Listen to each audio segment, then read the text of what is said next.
Buenos días, tardes o noches. Yo soy Romero Rodríguez Gabriel del grupo 565 de la materia Biología 3. Esta es mi presentación sobre la enfermedad genética mejor conocida como síndrome de Down. Antes de comenzar, me gustaría decir mis referencias y mis fuentes de consulta que sin ellas no hubiera sido posible lograr esta presentación. Empezando con el artículo El síndrome de Down en el siglo XXI de la revista Revamp. El síndrome de Down en el siglo XXI, 2007, en marzo. Síndrome de Down, síntomas y causas, de la página Mayo Clinic, 2018. Y el artículo del autor Bull M.J., el Comité de Genética, la supervisión en niños con síndrome de Down, y del autor Ghosh S. Feingold en síndrome de Down, evidencia consistente sobre la asociación metódica. Como inicio, vamos a contextualizar un poco acerca de lo que es una enfermedad genética. Hay ocasiones donde ocurre una mutación, un cambio en uno o más genes. Esta mutación cambia las instrucciones para producir la proteína, lo que hace que no funcione correctamente o se pierda. Esto puede conducir a enfermedades genéticas que no necesariamente son hereditarias, enfermedades genéticas que se clasifican en 3. Defectos monogenéticos que afectan solo un gen. Trastornos cromosómicos donde los cromosomas o parte de cromosomas faltan o cambian. Los cromosomas son las estructuras que contienen nuestros genes. El síndrome de Down es un trastorno cromosómico multifactoriales donde hay mutaciones en 2 o más genes. En este tipo, nuestro estilo de vida y medio ambiente influyen. El cáncer de colon es un ejemplo.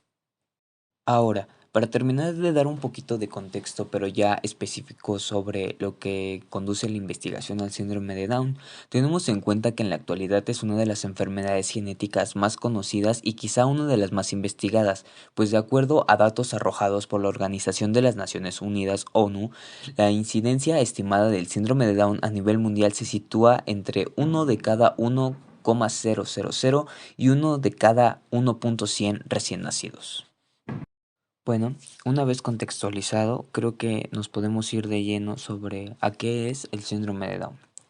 Según el artículo El síndrome de Down en el siglo XXI de la revista Revamp, el síndrome de Down es una condición en la que una persona tiene un cromosoma adicional. Los cromosomas son pequeños paquetes de genes en un organismo, determinan cómo se forma el cuerpo de un bebé durante el embarazo y cómo funciona a medida que se desarrolla en el útero y después del nacimiento. De igual manera, en este artículo se explica que los bebés suelen nacer con 46 cromosomas. Los bebés con síndrome de Down tienen uno de los cromosomas adicionales, el cromosoma 21. El término médico para tener un cromosoma adicional es trisomía. El síndrome de Down también se conoce como trisomía 21. Esta copia adicional cambia la forma en que se desarrolla el cuerpo y el cerebro del bebé, lo que puede provocar problemas mentales y físicos.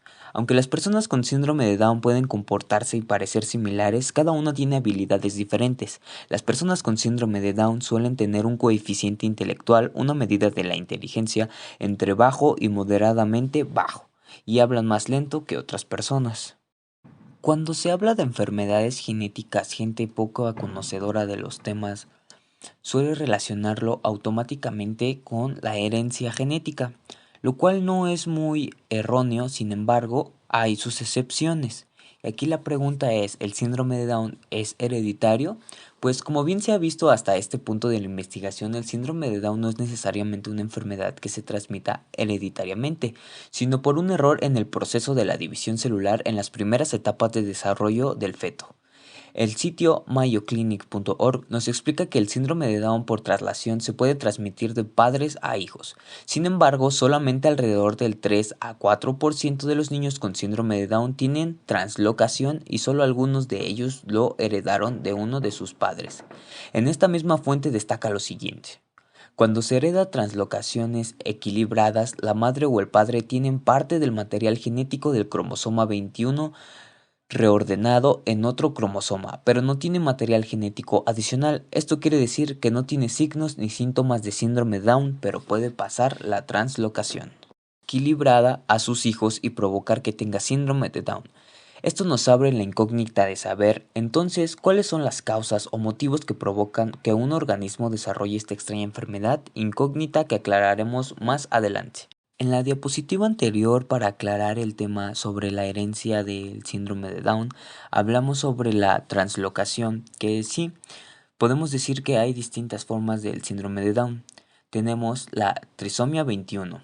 Aproximadamente en el 95% de los casos el síndrome de Down tiene origen en la trisomía 21. La persona tiene 3 copias del cromosoma 21 en lugar de las 2 copias habituales. En todas las células esto sucede por la división celular anormal durante el desarrollo del espermatozoide o del óvulo. Síndrome de Down mosaico. En esta forma poco frecuente de síndrome de Down, solo algunas células de las personas tienen una copia adicional del cromosoma 21. Este mosaico de células normales y anormales ocurre por la división celular anormal después de la fertilización. Y, hablando del caso hereditario, síndrome de Down por translocación. El síndrome de Down también puede ocurrir cuando parte del cromosoma 21 se une o transloca a otro cromosoma antes o durante de la concepción. Estos niños tienen las 2 copias habituales del cromosoma 21, pero también tienen material genético adicional del cromosoma 21 unido a otro cromosoma.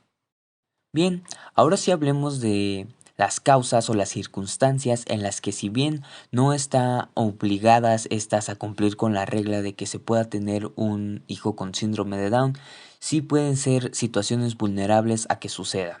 Empezamos con la edad avanzada de la madre. Las probabilidades de una mujer de dar a luz a un niño con síndrome de Down aumentan con la edad porque los óvulos más antiguos tienen más riesgo de división cromosómica inadecuada.